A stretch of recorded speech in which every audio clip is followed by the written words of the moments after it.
Hey guys, it's Justin here, and today I've got the unboxing for you of the HTC One M8, HTC's flagship for the year of 2014.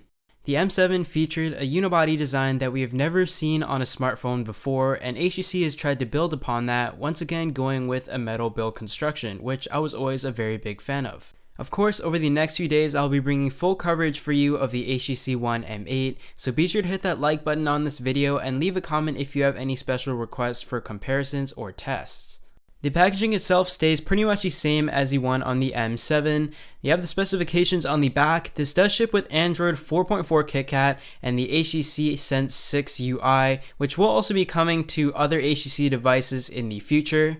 It is powered by a Snapdragon 801 CPU that is clocked in at 2.3 GHz. It features a nano SIM card slot. It has 32 gigabytes of internal storage. This time you can also expand it with a micro SD card of up to 128 gigabytes, 2 gigabytes of RAM, a 5-inch 1080p display, dual camera, and the ultra pixel camera, and it is still 4 ultra pixels.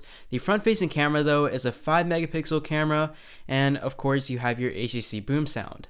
But enough of that, let's just get right into the unboxing. Let's take a look at the best kept secret, the HTC One M8.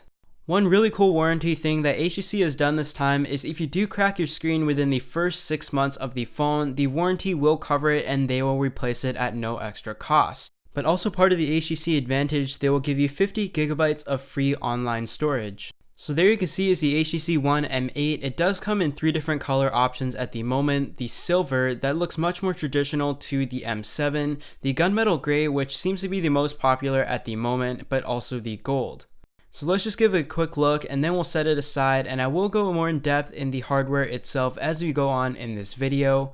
So next up is the USB AC to wall charger for charging. Really isn't much there. I guess it has the HTC logo on it, but let's just set that aside as well and take a look at what's next. Next up, you do have your USB cable for charging and syncing, of course. Again, not that interesting at all. And followed by that, you also have a set of earphones that HTC has included. For me, I probably won't be using these, but I definitely want to experience the boom sound speakers built into the HTC One M8 and the improvements that they have made to it. And the last thing there is the set of instruction, tons of literature here. I'm sure a lot of you won't be looking at this, but I guess it's there if you need it. Just some important consumer information, warranty, product safety, and stuff like that. So you can see on the plastic, they give you some information of where everything is, the power IR, front camera, micro SIM tray, SIM card, volume, etc. Just showing you guys around for the first time. On the back, there's just some important information, I guess, the IMEI sticker, and let's just take off the plastic, and I'm also going to run through the setup of the M8. So let's just boot it up for the very first time. I will tell you that the setup of the HTC phones is just much faster, I guess, than other phones that I have tested out. That doesn't really put it ahead of any other phone. I'm just saying that I guess if you want to get into your phone right away, they don't really ask you many questions at all. Pretty much just sign into your Google Store as normal, Wi-Fi. But let's just boot this up here. And although I do live in Canada, I did buy the Verizon version and paid a very hefty price for it, all just to bring you guys coverage on the very first day as soon as possible. So there you go, you're introduced to your home screen for the very first time. This time you can see the buttons are located on the screen instead of having touch capacitive buttons on the bottom, but for some reason the device is still a little bit longer. So the first step, let's just select the language.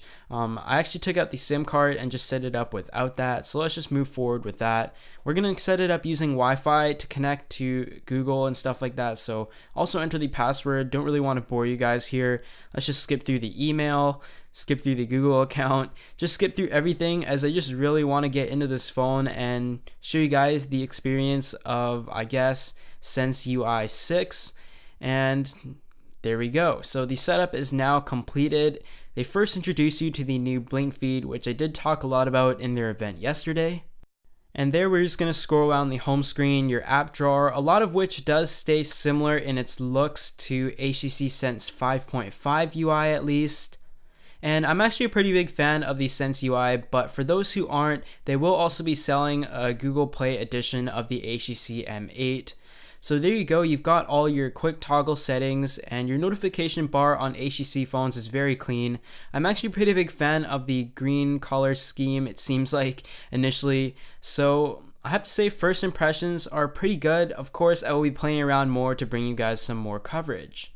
On the back, you've got your 4 ultra pixel camera as well as your dual camera. That is the camera that takes depth info of an image, allowing you to focus after you take the image. So that is pretty cool. We've never seen that on a consumer smartphone before. You can see from the side, it does now have a much more curved, rounded, and smoother design, which is actually something I was hoping for when the rumors first started coming out. So I'm very happy to see that. It definitely feels amazing in the hand. You may know that the HTC M7 had 70% metal, but now the M8 is 90% metal in its construction. On the front, you've got a 5 megapixel front-facing camera. A lot of companies these days are still sticking to the 2.1 megapixel unless you have the Oppo N1. And in fact, in the camera app, you have a dedicated selfie mode. Like I did mention, the buttons are now moved to the on-screen 5-inch display, so they did make it slightly larger. I guess some of that is going to be accommodated for the buttons there. And that's about it for this unboxing video. I hope you guys enjoyed it, and of course I will be bringing you guys some comparisons to all the major flagship phones over the next few days. I'll definitely be testing out the speed, the camera, and all the talked about features about the HTC One M8. Once again, be sure to hit that thumbs up in this video if you enjoyed it, and I'll see you all in the next one.